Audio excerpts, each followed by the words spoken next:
in the book of Psalms or Aklat ng mga Awit, Kapitulo 112, talatang 1 hanggang talatang 3. Yan po yung ating po magbubulay-bulayan. Ito po ang ating po mababasa. Psalms 112, verse 1 hanggang verse 3.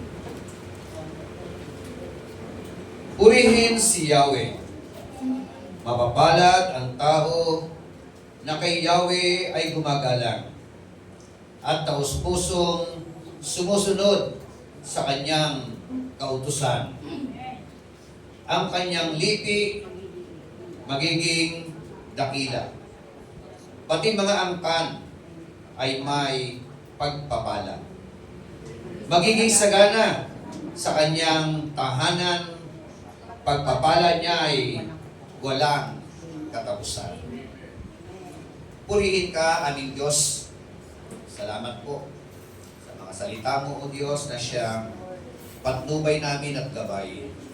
Salamat sa aming pong pagkabasa ng iyo po mga salita na aming pong tinunghayan sa aklat po ng awit.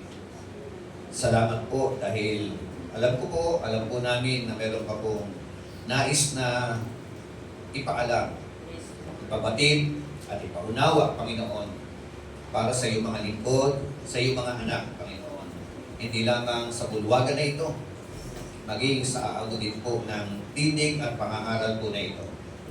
Hayaan mo po na habang binubulay-bulay po namin ang iyong mga salita, Santong Espiritu, ikaw ang siyang gumalaw. Ikaw ang siyang kumilos sa aming pong kalagitnaan. Gamitin mo lamang po ang iyong abal lingkod bilang daluyan ng iyong mga salita.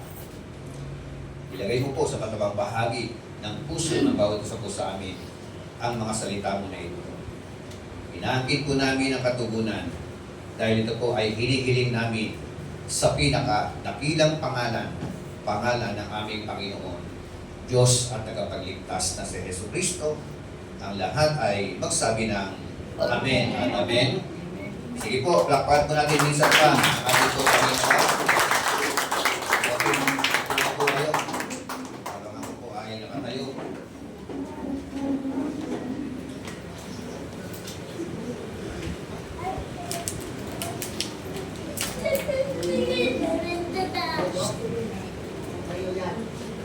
Pamana ng magulang.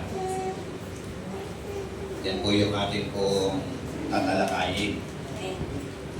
Ano po ba ang pinakadakilang pamana na maipapamana ng mga magulang para sa kanilang mga anak? Sabi nga po, we are destined to raise our children in the same way we are raised unless we renew our mind to God's method of parenting according to His Word. Tayo po, bilang mga magulang, nakadistino po tayo. Nakatalaga ang bawat isa po sa atin para palakihin, para arugain, para turuan ang ating pong mga anak. Na kung minsan, ang ating pong nagiging pamamaraan ay yung pamamaraan natin o yung pamamaraan na minana natin sa ating mga magulang. So, minsan, maganda ang pamamaraan. Pero, minsan naman po, hindi angkop, hindi tugma, o hindi nararapat yung pamamaraan na yun. Kaya sa umaga pong ito, gusto kong sipatin natin yung tamang pamamaraan in a biblical way, biblical perspective, kung paano po natin makakasiwaan, pangangalagaan, tuturuan yung ating po mga anak. Sabi nga, don't allow our children to be cheated of God's best by the pattern of this world. Huwag ka po natin hayaan na ang ating mga anak ay mahatak, ma-impluwensyahan, magayuma, mahatak ng mundo. Na kung saan, kung mangyayari ang mga bagay po na ito, instead or in spite na yung mga anak natin ay pagpalain ng ating Panginoon, sila po ay makakaranas ng tinatawag na dilubyo sa kanila po mga buhay. So, pag-usapan po natin sa tema, what are God's best purpose for our children? Ano-ano ang mga layunin o dakilang layunin ng ating Panginoon para sa ating pong mga anak? Dito po sa Psalms chapter 112, from verse 1 to verse 3, sabi nga po sa English version, "Praise the Lord, how blessed is the man who fears the Lord, who greatly delights in His commandments. His descendants will be mighty on earth. The generation of the upright will be blessed. Wealth and riches are in His house, and His righteousness endures forever." What are God's best purpose for our children? Una, nakatala sa talatang 2, na sabi po diyan, His descendants will be mighty on earth. In other words, God desires our children to be mighty upon the earth. Amen? Ang desire daw ng ating Panginoon Diyos, yung po mga anak natin, sabi po ng talatang 2 sa Tagalog, ang kanyang lipi ay magiging dakila. Amen. That is the very promise of our God. Ang kanyang lahi o lipi ay magiging dakila. Sabi sa English, His descendants will be mighty on earth. Amen. So, yan po yung napakagandang plano ng ating Panginoon Diyos. At dapat po maganap ito sa ating po mga anak. Amen? At ito po ay magaganap, siyempre, meron pong malaking kinalaman ang mga magulang para sa magandang kinabukasan ng kanilang mga anak. Ang sabi po ng aklat po ng awit, 127,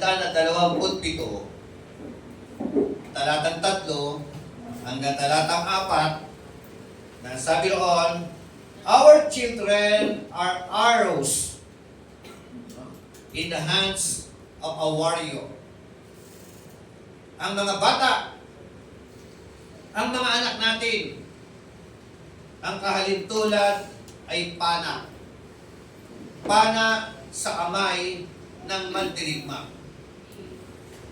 Ang mga bata ang pana, ang mga magulang ang mandirigma. Amen? Kaya kapag ka naalagaan, naaluga, napalaki ng matino, ang mga bata, yung mga bata na yan, pagdating ng araw, sila po ang pwedeng gamitin ng ating mapagmahal na Panginoon para iangat ang buhay ng pamilya. Pwede palapakan natin ang Panginoon. Marami na po tayo nakita, na-obserbahan. Dati nahihirapan, ika-host. Pero sa biyaya ng Panginoon, nagtiwala sa Diyos, naglingkod sa Panginoon, binigyan ng Diyos ng mga anak ng mga matatalino, magagaling at mababait. Hello? Amen? Kumusta po yung mga bata ngayon? Kumusta yung mga anak ninyo? Kapag kayo po ay merong anak na mababait at matatalino, masusunurin sa kanila po mga magulang, you are so blessed. Amen? Ikaw ay pinagpala. So, our children are arrows that we shoot in the future to ensure the kingdom of God and His future. Amen? Ang mga anak daw po natin ay katulad ng mga tudla. Tudla na kung saan itinutudla ng mga magulang for their future. Amen. At ako'y naniniwala, walang matinong magulang na nagnais na mapariwara ang kanilang mga anak. Kaya sinabi kong matinong. O? Bakit? Kasi meron mga magulang na walang katinuan, na siya sumisira sa magandang kinabukasan ng kanilang mga anak. Amen? Kayo mga magulang ang siyang tumutudla para sa inyong mga anak for their future, to secure their future. Yan po ay isang napakaganda. At dapat po makita po natin, not just only for their future, we as parents, Christian parents, ikaw po ang dapat na umalalay. Ikaw ang siyang magturo. Ikaw ang magbukas ng kanilang mga kaisipan na yung anak mo na yan ay mabuksan ang kanilang kaisipan na sila ay maging instrumento para sa kingdom o kaharian ng Diyos. Amen? Amen? Yun ang isa sa dapat natin gawin. Hindi lamang ikaw ang siyang magtutungo sa simbahan. And actually, bata pa lang, isama na natin kasama naglilingkod sa Panginoon. Upang sa kanilang paglaki, makasanayan nila, makagawian nila yung kanila pong buhay na sila po ay kasama natin na naglilingkod sa Panginoon. Ang nakakalungkot. Marami mga magulang, ang paglilingkod sa Panginoon ay taken for granted. Ano ay papasa natin sa ating mga anak?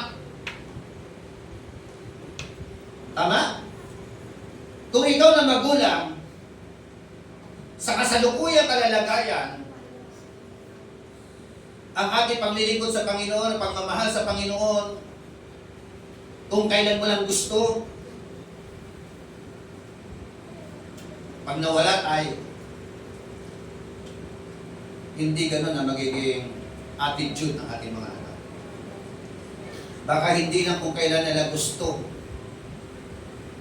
hindi nila ma-enjoy ang paglilingkod sa Panginoon.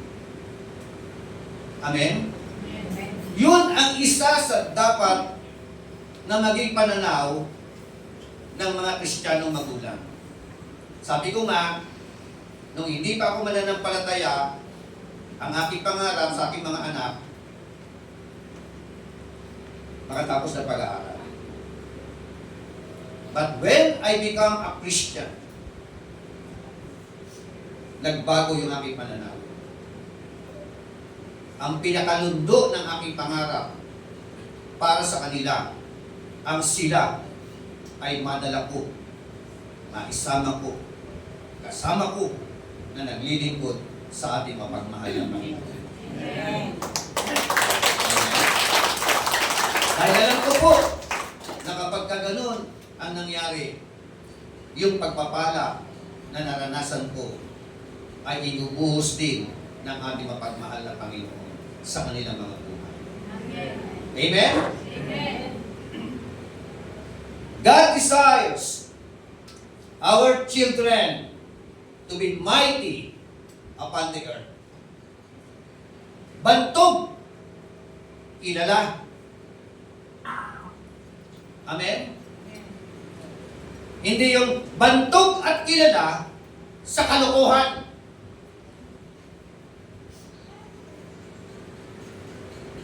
Meron ba kayong ganyan mga anak? Yung anak ko talamak na drug addict. Bantog yan. Lasinggero babaero. Bantog.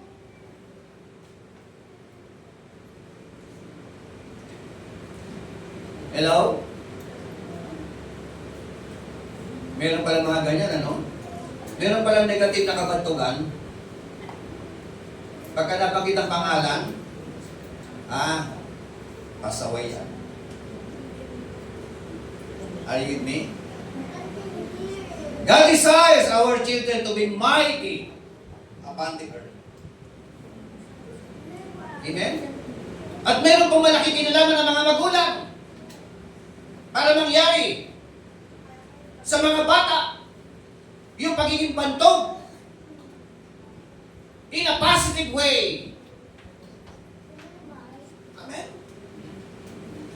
Sabi nga uli, ang kanyang lipi ay magiging dakila. Sarap lang ganun, ano? Yung lahi mo, yung mga anak mo, matatagoy ang mga dakila.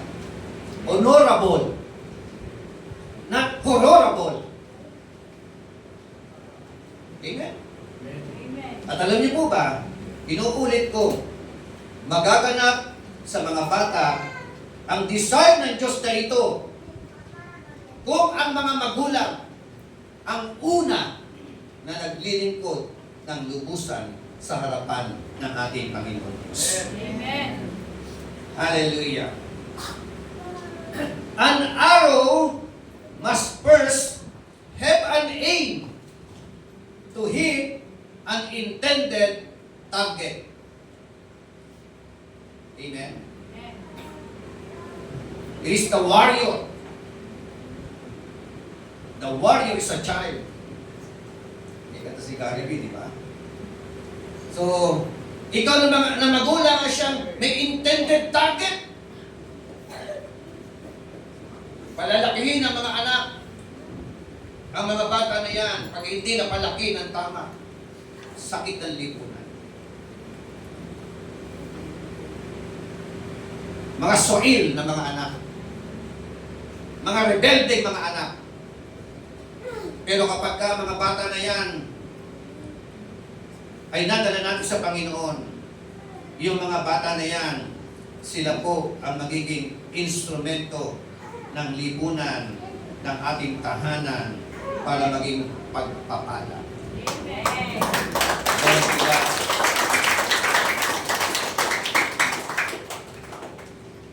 Eh, mga anak ninyo, mga apo ninyo, anong plano ninyo gawin?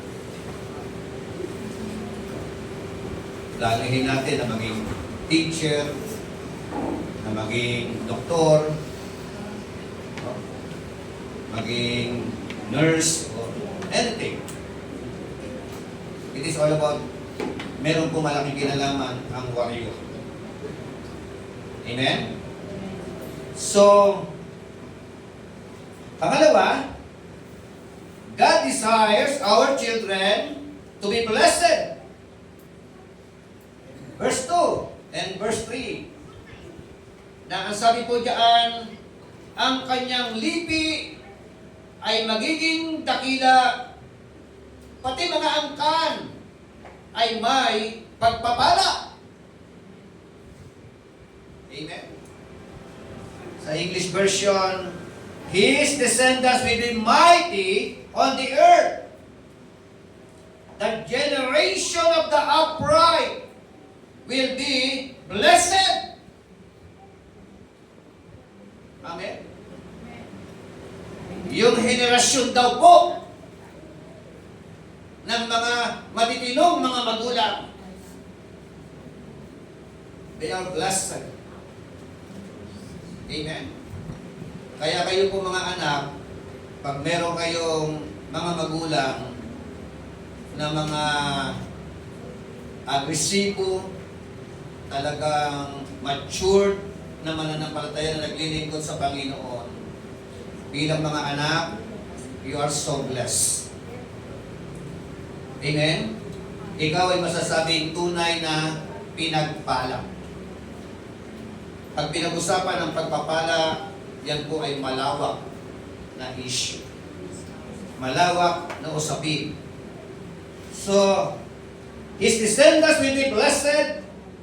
Wealth and riches are in his house. Amen. Yun pala yun eh. Hindi ka kukulangin. Amen? Malinaw na sinasabi po ng Biblia. Kaya lang, malaki po ang bahagi ng mga magulang. Para yung mga anak ay maging blessed, kailangan ang mga magulang naman, sila po ay mga magulang na may takot sa Panginoon. Sabi po ng awit 25, talatang 12 hanggang 13, who is the man who fears the Lord? Sino ang mga may takot sa Diyos? Sabi, he will instruct him in the way he should choose. Ang mga may takot sa Diyos, tuturuan ng Panginoon. Amen? Ginagabayan ng Panginoon para magdesisyon ng tama. Are you with me? Amen. Pero yung mga walang takot sa Diyos, hindi ginagabayan ng Panginoon na magdesisyon ng tama. Ang gumagabay doon sa mga walang takot sa Diyos ay walang iba kundi si Satanas, si Taning. Are you with me? Amen. So, isang napakahalaga. Kaya ang kailangan po, may takot sa Diyos. At kapag ka ang magulang ay may takot sa Panginoon, na ipapasa din niya sa ating mga anak. Amen? Amen. Pero kapag ka ang mga magulang ay pasaway, na ipapasa rin ang pagiging pasaway ng magulang sa pagiging pasaway ng mga anak. Amen? Totoo ba yan? Kung anong puno, yun ang bunga. Amen? Amen. Di ba universal principle yan? Sipatin mo kung anong klaseng magulang ka. Depende sa mga nagiging bunga. Amen? O sa isang bahagi naman, matinong magulang ka, and at the same time, may pasaway kang anak. Tama ba?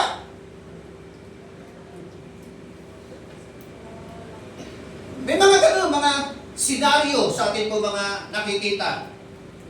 Pero, huwag kang manghinawak. Huwag kang tumigil ng kapapanalangin, kapapaalala, pangangaral sa mga pasaway na anak.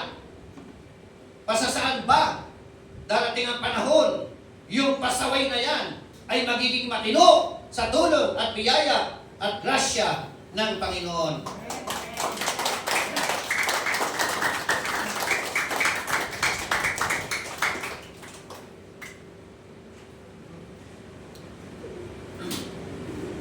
Naniniwala pa kayo na ang blessing ay nauudlot? Hello? Amen. At ang blessing naman ay dumadaloy. Amen. It depends upon kung sino ang pagpapalain. Pagka ikaw ay pasaway, sa halip pagpalain ka, bumabalik, nauudlot. Tama ba? Pero kapag ka ikaw ay matino, karapat dapat sa pagpapala, yung pagpapala, maalwan, maayos, smooth, na dadaloy sa iyong buhay Amen. patungo sa iyong mga anak, patungo sa iyong mga apo. Amen. Amen? Amen. Para pakalisan po niyo. Nasabi na roon, his son will abide in prosperity. Kasama pala talaga. Amen? Tiyak na kapag ka ikaw ay matinong tao, hinahabol ka, sumusunod sa iyo ang mga pagpapala. Amen? Kaakibat po yan, kasama po yan. Napakalinaw. At ang kasunod po ng verse 13, and his descendants will inherit the land. Amen? Yung lahi daw niya ng mga taong may takot kay Yahweh, ng mga tao na bubuhay sa katuwiran, yung descendants niya, yung lahi niya, will inherit the land. Amen? Amen. Sila ang magmamana ng lupa. Mag-e-enjoy ng mga blessing ng Panginoon. Ng mga pagpapala mula sa Panginoon, sila ang mag-e-enjoy. At hindi lamang yun, pinahahaba pa ng Panginoon ang kanilang mga buhay. Amen. Amen? God desires our children to be blessed. Amen. Isang napakagandang panuntunan o desire ng ating pong Panginoong Diyos. Pangatlo po, God desires our descendants to inherit righteousness. Amen? Sa Tagalog, nilalayon ng ating pong Panginoon Diyos, ninanais ng ating pong Panginoon Diyos na ang ating pong mga anak ay magmana. Ano ipapamana? Katuwiran. Amen? Yan ang dakilang pamana na maipapamana ng bawat mananampalataya sa kanilang mga anak, living in a righteous way, no, of life. Sabi nga, verse 3, and his righteousness endures forever. Amen? The righteousness of the parents will endure forever. The righteousness of the parents will inherit their descendants, your descendants. Amen. Yun ang pinakamagandang pamana na maipapamana natin sa atin pong mga anak. Paano natin maipapamana? Yung magandang pamana na yan. Kung hindi natin sila ginagabayan, kung hindi natin tinuturuan, kung hindi natin isinasama, kasama naglilingkod sa Panginoon. Ano may papamana natin? Tama ang panalangin. Tama yan. But by hook or by crook, make an effort. Do our best. Your very best. Humakbang at gumawa ng mga hakbang at paraan na ang lahi mo, ang pamilya mo, ang sambayanan mo, ay kasama mo naglilingkod sa Panginoon. Amen po ba? Amen. Kaya napakalaki kong bagay yung mga patutuon natin. Yung inyong paglilingkod na yan, bibirin po yan sa mata ng inyong mga anak. Amen? Sabi po na 2 Timothy chapter 1 verse 5. Ito po. For I am mindful of the sincere faith within you, which first dwelt in your grandmother Lois and your mother, Eunice. And I am sure that it is in you as well. Amen? Amen. Ganyan yung relationship. Sino yung grandmother? Si Lois. Amen? Sino yung mother? Si Eunice. Amen? Naalala ko lang, yung mga, nung buhay pa sila tatay ko, si Tatay Antero. Di ba, no? Siya o sila, yung kumakatok sa bahay, gising na kayo, magsisimba na. Yung nag-e-echo. Si Mami naman pagdating ng ganitong November, nag-iipon na siya ng mga bigas, grocery, everything. Para sa mga miyembro ng iglesia. May magandang alaala. May effort ang mga matatanda. Ang mga magulang. Ang lolo muna at ang lola muna ang siyang kinakitaan ng mga matitinding pananampalataya. Yan ang sinasabi dito. At yung pananampalataya ni Lola Luis ay naipasa sa kanyang anak na si Eunice. Amen? Amen. Paano may papasa natin ating pananampalataya kung wala tayong hakbang na ginagawa alang-alang sa ating mga anak? Bata pa lang, isama na natin sa iglesia, kasama natin na nagsisimba upang sa kanilang paglaki, makagawian nila yung ganong uri ng buhay bilang isang nilalang ng ating pong Panginoon Diyos. Kinalalakihan. Amen. Hindi nasasayang ang mahirap pag hindi mo yan na ipamana una sa iyong anak. Ano mangyayari sa iyong anak pag nawala ka? Magwawala? Magluloko? Hindi magpapatuloy? Pero sabi rito, very commendable na binanggit ni Pablo kay Timothy.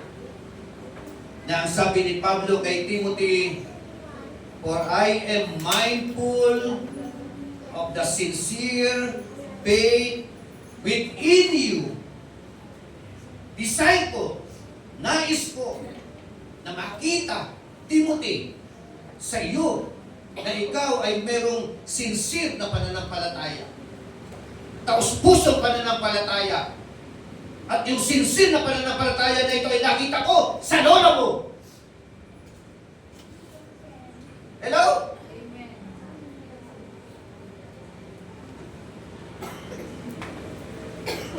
At hindi lamang sa lola mo, maging sa nanay mo.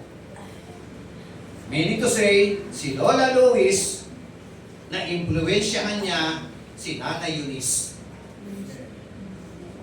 Amen? Amen.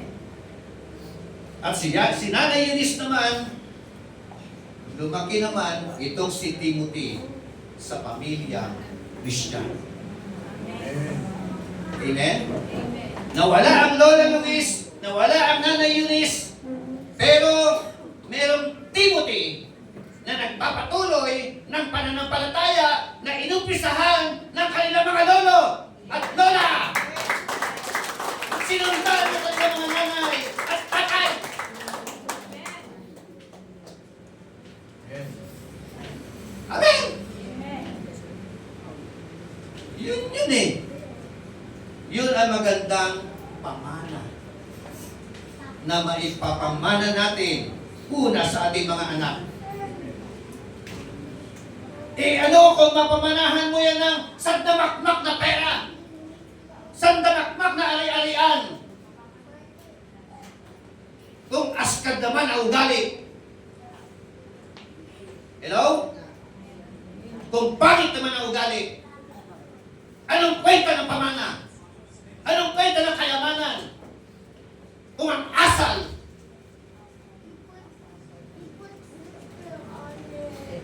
di ba? Lalo pang nagiging askad ang mga ugali kapag kayo mayaman. Tama ba? Marami mga yumayabang.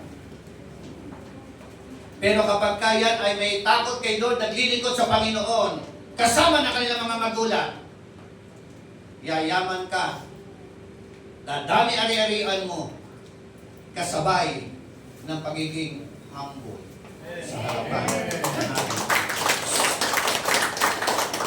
Hallelujah! Tatlong bagay yung atin pong pinag-usapan. At nawa maging malinaw sa buhay po natin o sa pananaw po natin yung mga bagay na ito. Maganda, maging tanyag ka, maging bantog ka. Tama ang yumaman ka. Tama ang mag-accumulate ka ng mga wealth na yan. Maraming mga ari-arian, pero kaakibat ng mga pagpapala na yan, kasabay po ng pagkakaayos ng ating pong mga pag-uugali. Kasama ng pagkakaroon ng mga magagandang asal. At ang asal na ito, ang pag-uugali po na ito, ay matatagpuan natin at mararanasan natin sa tamang relasyon sa Diyos na siyang bumabago ng buhay ng bawat isa sa atin. In conclusion, God seeks godly offspring produced by godly parents, and His will to the next generation, and so on. Amen? Ang Diyos daw po ay naghahanap, nagdi-desire ng maka-Diyos na mga anak, na bunga ng mga maka-Diyos na mga magulang. At yun pong bunga na yan ay maipapasa natin sa susunod na salin, lahi ng bawat isa sa atin. Amen? In Joel chapter 1 verse 3, tell your sons about it, and let your sons tell their sons, and their sons the next generation. Amen? Ako po'y naniniwala sa disenyo, sa desire ng ating Panginoon Diyos na ito. Hopefully, na maging malinaw ang ating pananaw for you na mag-gauge na pinagpalang tao. Ano siya? Una, bantog na tao. Pangalawa, punong-puno ng mga biyaya at pagpapala. May mga wealth, and at the same time, meron pong righteousness. Pag hindi kasama ang righteousness, hindi masasabing tunay na pagpapala. Hindi po, that is not biblical. Kailangan akibat ang tatlong aspeto na ito. Kasabay ng mga pagpapala, kasabay ng mga pagyaman natin, nagiging bantog tayo, nagiging kilala tayo, nagiging maayos ang ating mga buhay, ugali, karakter, attitude, in the sight of every person, at lalo't higit, in the sight of our loving God. Tayo pa tayo mo. Purihin ka, Panginoon, mga salita. Salamat po sa iyong desire, Panginoon. Una sa buhay po namin, mga magulang, mga lolo, mga lola, katulad ni Timothy, Panginoon. Timothy was so blessed dahil meron siyang Lola Lois nabantog sa pananampalataya. Meron siyang nanay Eunice na kilala sa pananampalataya. Nakita po namin, Panginoon, maging si Timothy ay naging isang bantog na lingkod mo, Panginoon Diyos. Salamat po. Dahil nakita po namin, Panginoon, sa liwanag po ng iyong mga salita, that your desire is not just only for us to become mighty, not just only to become wealthy or riches, but your deepest desire, Panginoon, sa bawat isa po sa amin, maging sa amin mga anak, is for them to live in a righteous way of life. Panginoon, unang-una sa lahat, kami po mga magulang, ang dumadalangin sa iyo, tulungan mo po kami maging maayos ang aming pong buhay sa harapan ng aming mga anak. Matawad po kung meron po mga unrighteousness, mga maling nagawa, forgive us po. Baguhin mo po kami lahat. Ayusin mo po ang dapat ayusin. At narito po kami, pinapaayos po namin, Panginoon, lahat ng pangit sa buhay namin. Ganon din, O Diyos, we are praying, O God, for our descendants, for the members of our family, my children, my grandchildren, our grandchildren. Ibuhin mo rin po sila. We pray, Lord, na ang buhay nila ay maging mighty, maging bantog,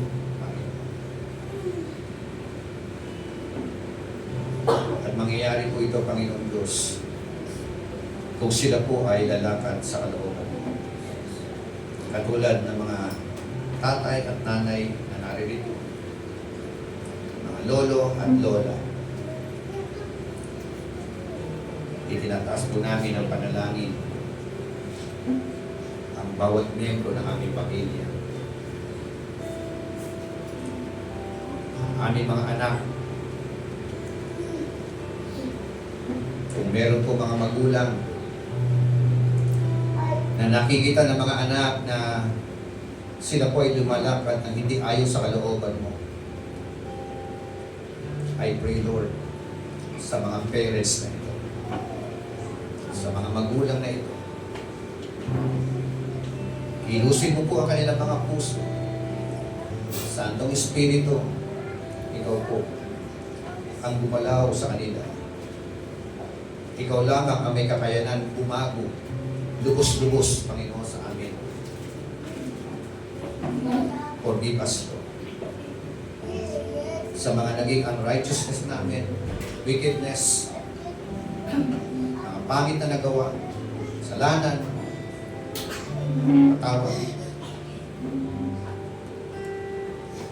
Hayaan mo po, Panginoon, ang mga magulang na ito na nasa iyong harapan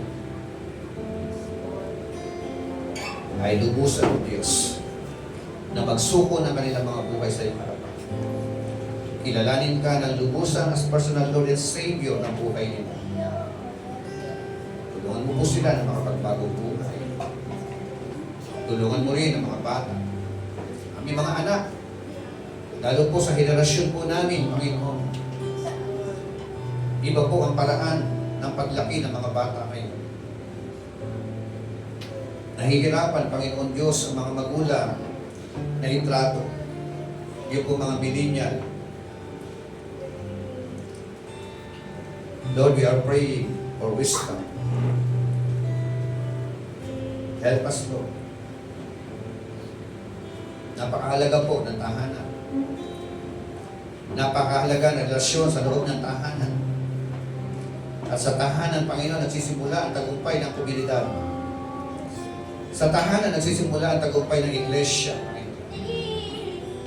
Kung ang tahanan ay mayroong healthy relationship, sa loob ng simbahan at komunidad. Kaya Panginoon, minsan pa, tinataas po namin ang panalangin ng bawat miyembro na aming po sambahayan. Hayaan mo po, Panginoon, na ilusin mo po ang bawat isa sa amin. Tatay man, nanay man, lolo o lola, o mga anak, mamagitan ka po sa relasyon ng bawat isa po sa amin. Kumilos ka po sa mga magulang na narito, wala ang kanilang mga anak. Ipinapadala po namin ang panalangin na ito alang-alang sa aming mga anak o sa kanilang mga anak. Sa mga anak na narito, wala ang kanilang mga magulang. Ipinapadala po namin ang panalangin na ito in behalf of them, Lord. Hindi mo magiging matagumpay ang tahanan kung wala ka sa loob ng tahanan. Kung hindi mo paghaharian ang buhay ng bawat isa. Kaya naman, Panginoon, patuloy kang gumalaw habang kami ko'y umangawin. Let the anointing power of the Holy Spirit be upon each every one of us. Ilusin mo po kami. Hipuin mo po ang sino man na dapat hipuin.